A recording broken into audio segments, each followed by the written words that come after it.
समय यहाँलाई 3 मिनट छ। सभामुख महोदय, देशको संविधानको रक्षक, नेपाली जनताको सर्वोच्चता र सार्वभौमिकताको संरक्षक सर्वोच्च अदालत अहिले वर्ष दिनदेखि कानुनी नेतृत्वमा छ। यसले पर्ने मनोवैज्ञानिकदेखि संस्थागत असर जुन छ त्यतातिर सरकार गम्भीर भएर ध्यानाकर्षित हुनुपर्ने मैले आवश्यकता देखेको छु। र दोस्रो कुरा, सम्माननीय सभामुख महोदय, भूतपूर्व प्रधानमन्त्री चोलेन्द्र शमशेरको महाअभियोगवाला जो प्रस्ताव छ त्यो प्रधान न्यायाधीशको जो महाअभियोगवाला प्रस्ताव छ त्यो अहिलेसम्म टुङ्गो नलाग्न सकेको स्थिति छ। म जुरिस्प्रुडेन्सको सर्वमान्य सिद्धान्ततिर संसदको ध्यानाकर्षण गर्न चाहन्छु। सभामुख महोदय, law does not recognize any individuals of group of individuals, whether it is prime minister or commoner, it goes in its course भनेर भन्छ। यो अहिलेसम्म यसको कुनै पनि खालको निराकरण नहुनु, वास्तवमा अहिले हाम्रो संविधानमा त्यसको सम्बन्धमा कहीँ कुनै उल्लेख छैन। संविधानको धारा 111 को 10 मा स्वतः जतिवटा कानुनहरू छन् पहिलो संसदमा भएको स्वतः निष्क्रिय हुने व्यवस्था छ। प्रतिनिधि सभा नियमावली अहिलेसम्म कुनै त्यस सम्बन्धमा निश्चित व्यवस्थापन छैन। र अन्तर्राष्ट्रिय रूपबाट हेर्ने हो भने सभामुख महोदय, मैले संसदको एउटा सामान्य ज्ञान आर्जन गरेको विद्यार्थीको नाताले कि त स्ट्याट्युट जो कानुन छ त्यो अनुसार हुन्छ, कि त प्रेसिडेन्ट नजिरहरूबाट हुन्छ, कि त कस्टमरी लजहरूबाट हुन्छ, कि त इन्टरनेसनल प्र्याक्टिसबाट हुन्छ। हाम्रो जस्तै संसदीय व्यवस्था भएको बेलायत र भारतमा पनि एउटा संसद सँगसँगै त्यसमा प्रस्तुत भएका कुराहरू समाप्त हुने परम्परा छ। तर हामी कहाँ 22 मङ्सिरमा जुन सर्वोच्च अदालतले चाहिँ फैसला गरेको छ अन्तरिम इजलासले, यो संवैधानिक इजलासले, कि यो संसदको अधिकारलाई महासचिवले प्रयोग गरिएको हुनाले अन्तरिम आदेश दिएको छ भनेर, त्यो अन्तरिम आदेशको आधारमा अहिले संसदले शपथ ग्रहण गरेको 2 महिना भइसक्दाखेरि पनि संसदमा त्यो अन्तरिम आदेश र त्यो सम्पूर्ण फाइलहरू प्रस्तुत नहुनु चाहिँ मैले दुःखद भन्ठानेको छु। किनभने रुल अफ ल, जस्टिस रिलेटिभ जस्टिस डिनाइड। सभामुख महोदय, यो कुन पात्र हो, को व्यक्ति हो, त्यो कति जिम्मेवार छ कि छैन, दोषी छ कि छैन, त्यो अर्को पक्ष हो। तर कसैलाई पनि कानुनले दिनुपर्ने अन्तिम निर्णय नदिएर यस किसिमको चाहिँ नि ह्याङ्गिङ यो डेमोक्रेसी सोट्स भनेर भनिन्छ, त्यो तरबार झुन्याएर राख्ने र निर्णयविहीनता चाहिँ नि विधिविहीनताको पराकाष्ठा हो, संविधानवादको उपहास हो। र यो संविधान र रुल अफ ल जसलाई हामी भनिरहेछौँ त्यसको निम्ति चाहिँ लज्जास्पद हुन्छ। त्यस कारणले मेरो दुईटा ध्यानाकर्षण अहिले कानुनी दृष्टिकोणले संविधानवादको रक्षाको निम्ति, विधिको शासन पालनाको निम्ति एकातिर सर्वोच्च अदालतलाई पूर्णता दिने काम तत्कालै प्रारम्भ गरोस् सरकारले, अर्कोतिर यो राष्ट्रिय अन्तर्राष्ट्रिय र स्वयं हाम्रो संविधान र प्रतिनिधि सभा नियमावली कुनै कुरा उल्लेख छैन। वास्तवमा भन्ने हो भने त्यसलाई मात्रै हेर्ने हो भने महासचिवजीले जे चिठी दिनुभयो त्यसलाई कुनै प्रश्न गर्ने ठाउँ मैले चाहिँ देखाएको छैन है। म खालि विधि हेरेर मात्रै मैले भनिरहेको छु। म कसैसँग आग्रह पूर्वाग्रह को बच्नुपर्छ को नबच्नुपर्छ भन्ने पक्षमा होइन। तर सर्वोच्च अदालतले एउटा नयाँ परम्परा थालनीको निम्ति new president we are going to establish, त्यसको निम्ति चाहिँ अन्तरिम आदेश गरे हुनाले त्यो प्रस्तुत होस्। भोलि सायद संसदीय नियमावली मस्यौदा समितिले अन्तिम प्रस्तुत गर्दैछ।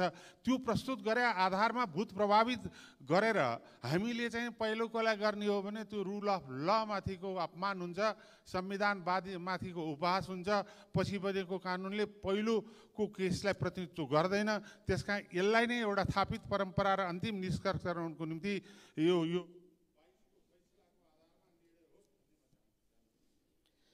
माननीय सदस्य श्री प्रकाश शरण महत, 3 मिनट समय।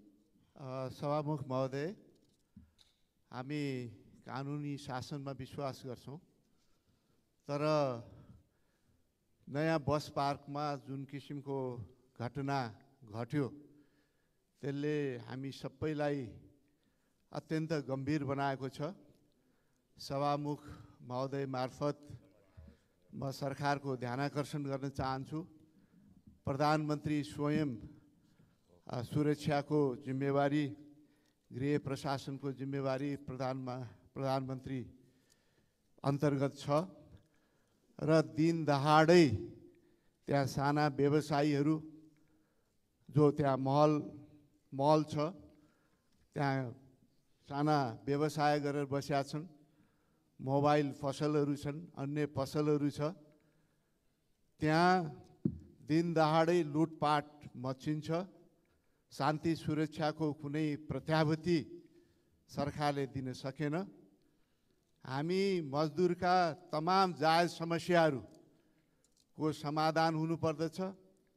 बस पार्क व्यवस्थित हुनुपर्छ र न्यायोचित रूपमा सबै मिनी बसदेखि लिएर बस व्यवसायीहरूले त्यहाँ कानुन र नियमअनुसार काम गर्न पाउनुपर्दछ, पार्किङ सुविधाको प्रयोग गर्न पाउनुपर्दछ। त्यसको पक्षमा हामी छौँ। त्यो व्यवस्थित होस् त्यसको पक्षमा पनि हामी छौँ।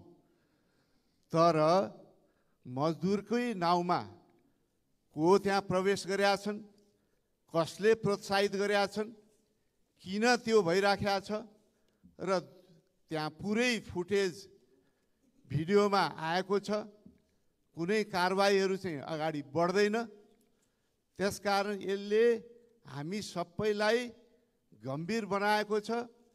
काठमाडौँको मुटुमै शान्ति सुरक्षाको प्रत्याभूति सरकारले दिन सक्दैन भनेदेखि दूर दराजमा बस्ने नागरिकहरूको हालत के हुन सक्दछ?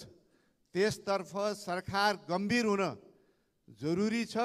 तत्कालै दोषीहरूलाई कारबाही गर्न जरुरी छ। सँगसँगै यातायात मजदुरहरूको जायज मागहरूलाई पनि तत्काल सम्बोधन गर्न जरुरी छ। कल्प्रिट को हुन्?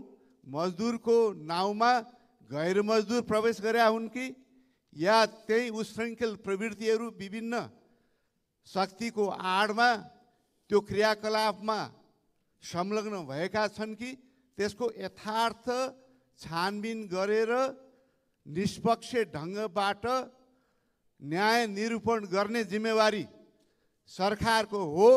तत्कालै परिणाम आउने गरेर त्यो काम सम्पन्न होस्। होइन भने यसले चाहिँ अत्यन्त नकारात्मक सन्देश देशभरि नै जान्छ र यस्तो चाहिँ अराजक प्रवृत्तिहरू बिस्तारै फैलिने डर पनि यसले चाहिँ सुरुवात गराउँदछ। त्यसतर्फ सरकार गम्भीर होस् र यो यातायात मजदुरको जायज मागहरू पनि सम्बोधन होस् र त्यहाँ जो संलग्न छन् दोषीहरूलाई पनि तत्काल कारबाही गरी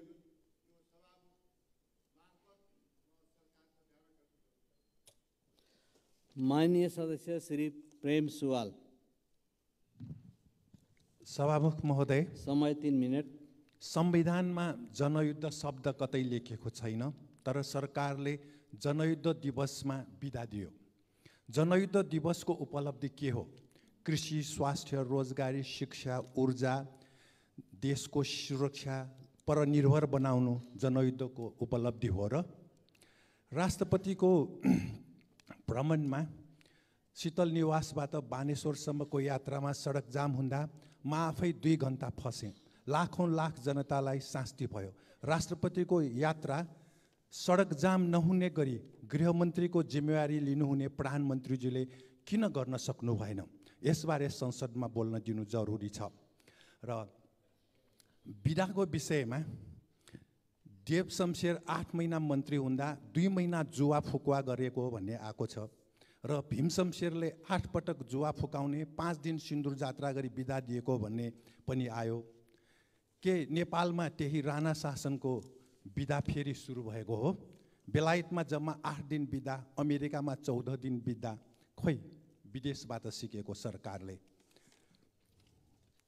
सभामुख महोदय, अर्थमन्त्रीले माघ 29 गतेको संसदमा रासायनिक मल खरिद गर्न बजेटको अभाव नहुने बताउनु भएको थियो। फागुन 2 को आर्थिक अभियान दैनिकमा अर्थ मन्त्रालयले बजेट नपठाएको हुँदा आउने वर्षे बालीको लागि रासायनिक मलको अभाव हुने साल ट्रेडिङका अधिकारीहरूको भनाइ प्रकाशित भयो।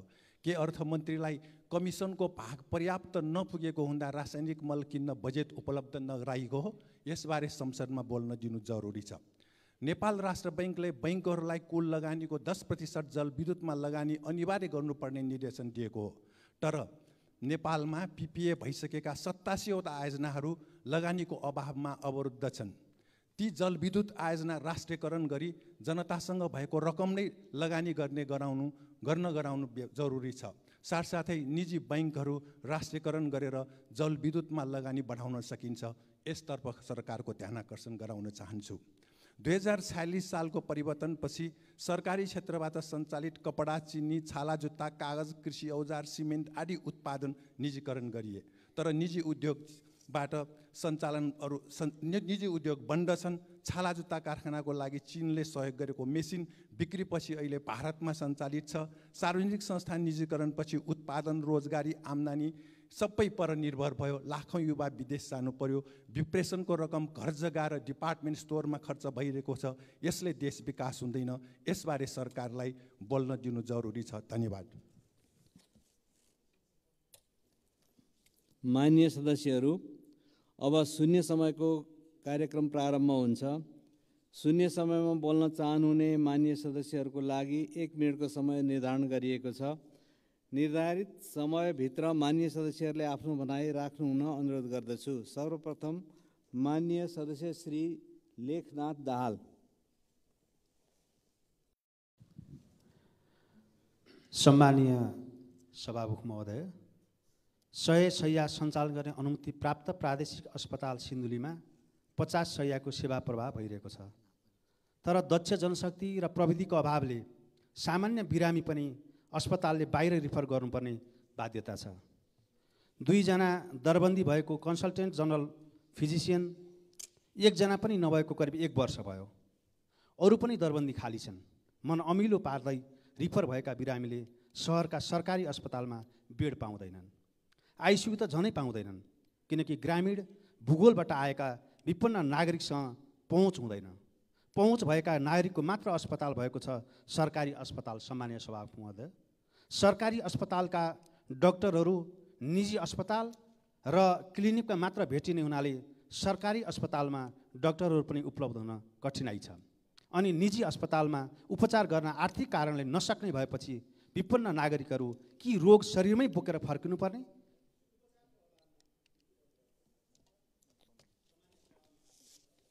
माननीय सदस्य श्री विनिता कुमारी सिंह।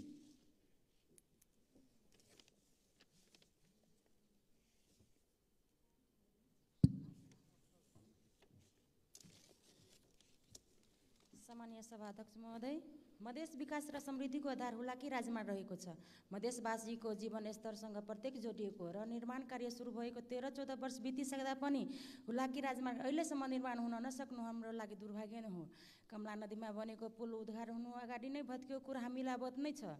सडक र पुल निर्माणमा चरम भ्रष्टाचार, लापरवाही र ढिलासुस्ती भएको हुनाले सम्बन्धित व्यक्ति, निकाय र ठेकेदारहरूलाई कानुनी दायरामा ल्याई आवश्यक कारबाही गर्न अनुरोध गर्दछु। सामान्य सभाध्यक्ष महोदय, हाम्रो देशका युवाहरू वैदेशिक रोजगारका लागि खाडी मुलुक जाँदा कतिपय कम्पनीहरूमा फ्री भिसा, फ्री टिकटको व्यवस्था भए तापनि यहाँका म्यान पावर एजेन्टहरू प्रत्येक व्यक्तिबाट लाखौँ रकम लिने गरेको छ। त्यस्ता ठग म्यान पावर एजेन्टहरूलाई कानुनी कारबाहीको लागि ध्यान आकर्षण गराउन चाहन्छु। धन्यवाद। माननीय सदस्य श्री विद्या भट्टराई।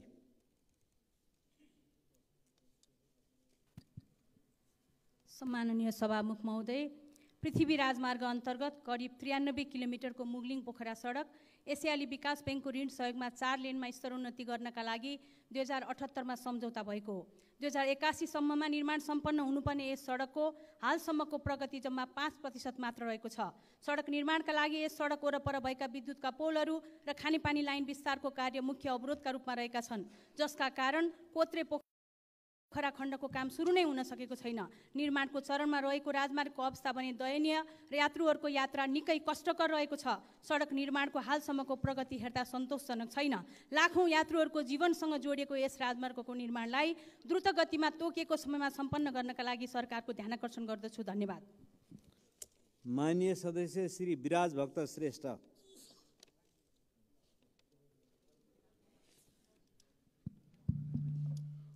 सम्मान्य सभामुख महोदय, अस्ति माछापोखरीमा भएको अराजकताको बारेमा ध्यान आकर्षण गराउन चाहन्छु। असन्तुष्टि व्यक्त गर्न पाइन्छ तर अराजक हुन पाइँदैन। व्यापारीहरू त्यसै त आर्थिक मारमा परेर विस्थापित हुँदैछन्, त्यसमाथि अमानवीय लुटपाट।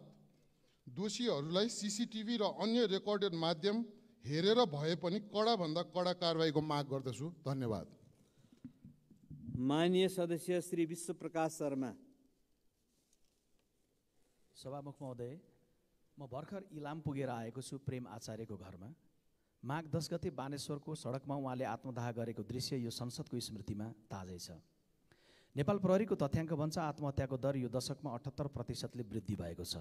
शून्यका लागि एउटा आत्महत्या केवल एउटा मृत्यु, भोग्ने परिवारका लागि पीडाको आकार बेहिसाब छ। मानसिक अस्वस्थता, पारिवारिक सम्बन्धको द्वन्द्व अनि व्यक्तिको आकाङ्क्षा र परिवेश बीचको असन्तुलन आत्महत्याको मुख्य कारण निश्चय नै हुन्। तर असन्तुष्टि, आवेग र वितृष्णाका अनेक कारण निराकरण गरेर परिवेशमा परिवर्तन गर्नु जिम्मेवार राज्य, राजनीतिक दलहरू एवं असल समाजको कर्तव्य हुन्छ। राजनीतिमा रूपान्तरण, सामाजिक विसङ्गतिहरूको अन्त्य, झन्झटिलो प्रशासनिक प्रक्रियामा सुधार र आर्थिक विषमताको अन्त्य, यी 4 गहन विषयमा गम्भीर राष्ट्रिय विमर्श जरुरी छ। सम्माननीय सभामुख महोदय मार्फत म सरकारको ध्यान आकर्षण गराउँदै दलहरू, मिडिया र समाजलाई विनम्र अपिल गर्दछु। धन्यवाद। जय नेपाल। माननीय सदस्य श्री शक्तिबहादुर बस्नेत।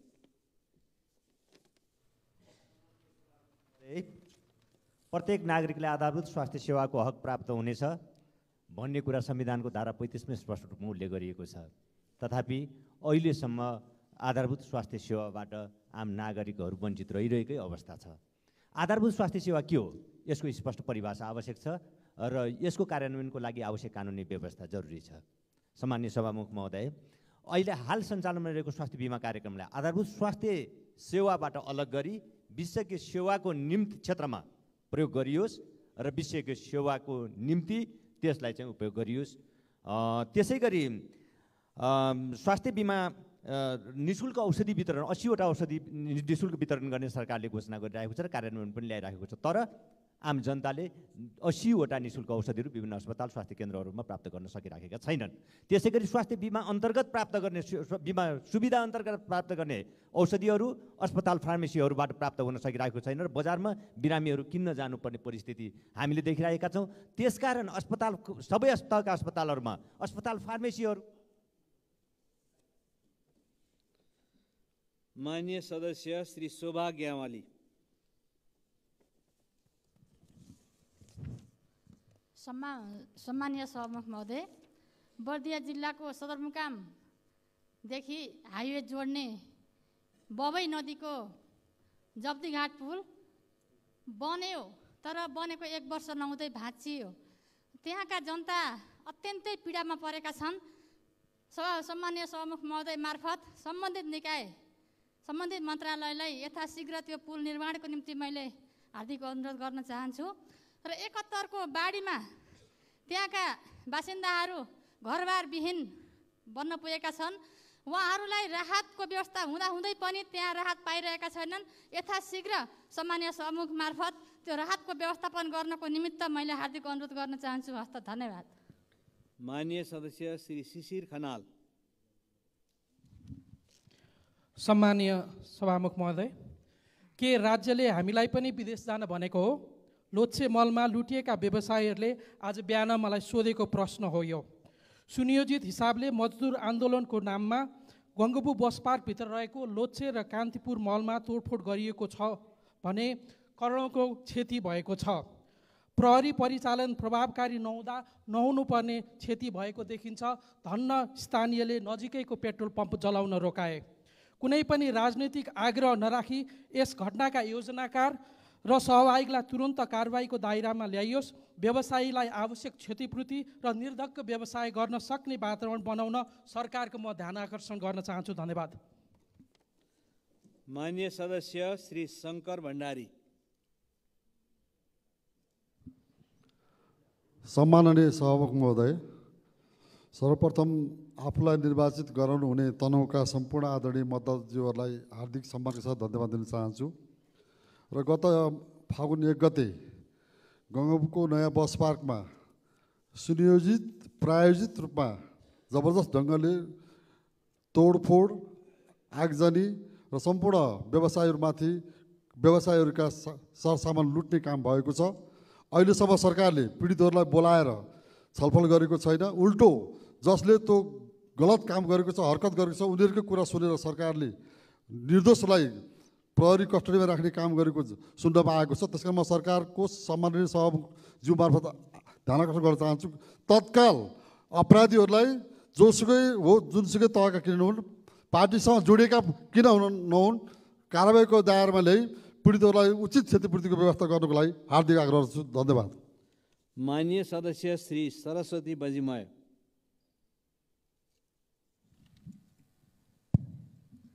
सम्माननीय सभामुख महोदय, खोटाङ जिल्ला बारापोखरी गाउँपालिका अन्तर्गत पर्ने खोटाङ र उदयपुर जोड्ने धाप्लाङ घाट पुलको 2 वर्षभित्र काम सम्पन्न गर्नुपर्ने गरी 73 सालमा शिलान्यास भएको थियो। तर 79 साल सिद्धिन लाग्दा समेत दुईतिर खम्बा राख्नु बाहेक केही काम भएको छैन, जसले गर्दा खोटाङ जिल्लाको दक्षिण भेगका जनताहरू मर्कामा परेका छन्। धार्मिक स्थल बारापोखरी आउजाउ गर्न पनि घुमाउरो बाटोको सहारा लिन पर्ने भएको छ। साथै तराई जोड्ने र त्यस भेगका कृषकहरूको उत्पादन बेचबिखन गर्न समस्या भएको हुँदा उक्त पुल यथाशीघ्र सम्पन्न गर्नका लागि सभामुख मार्फत सम्बन्धित निकायको ध्यानाकर्षण गराउँदछु। त्यस्तै गरेर बङ्सिला घाट पुलको पनि यसै वर्ष शिलान्यास भएको छ। यो पनि यथाशीघ्र समयमा नै सम्पन्न गर्न सभामुख मार्फत ध्यानाकर्षण।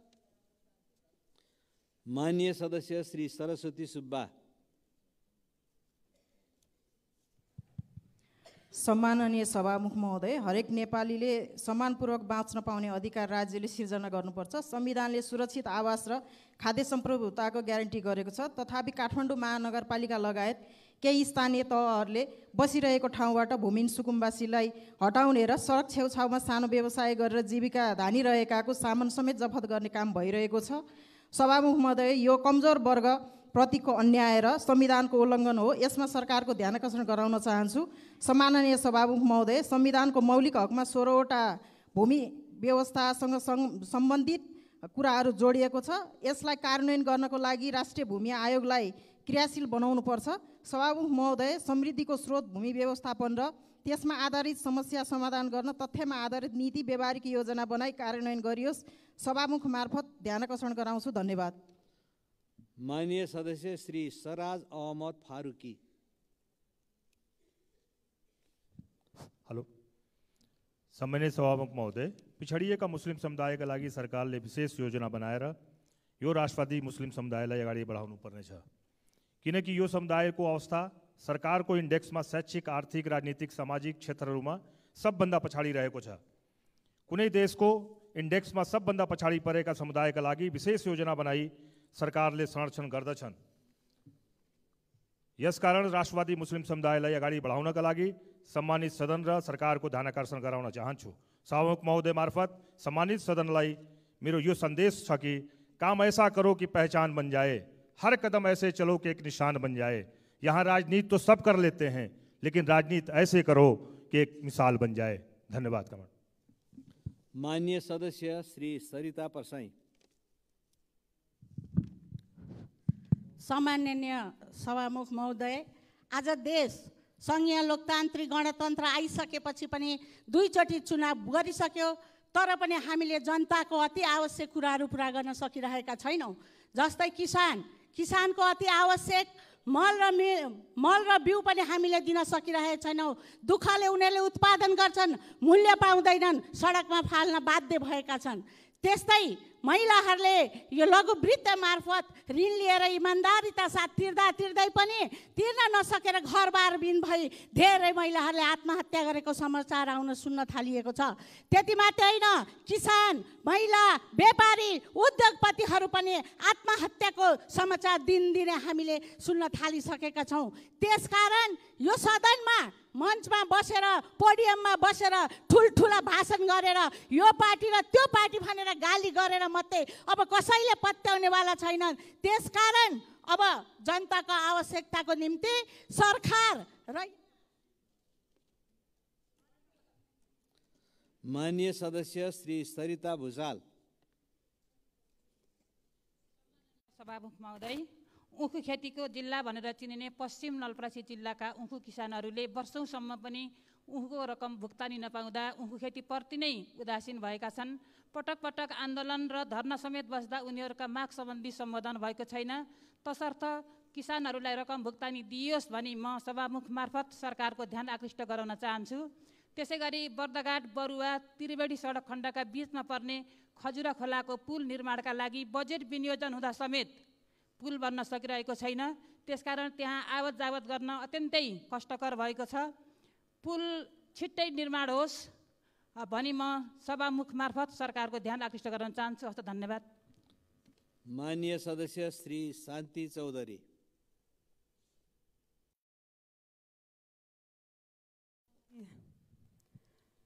सभामुखज्यू, बर्दिया, कैलाली र कञ्चनपुर जिल्लामा ऐतिहासिक रूपमा बस्दै आएको सोनाहा एक लोपोन्मुख अल्पसङ्ख्यक समुदाय जनजाति समुदाय हो।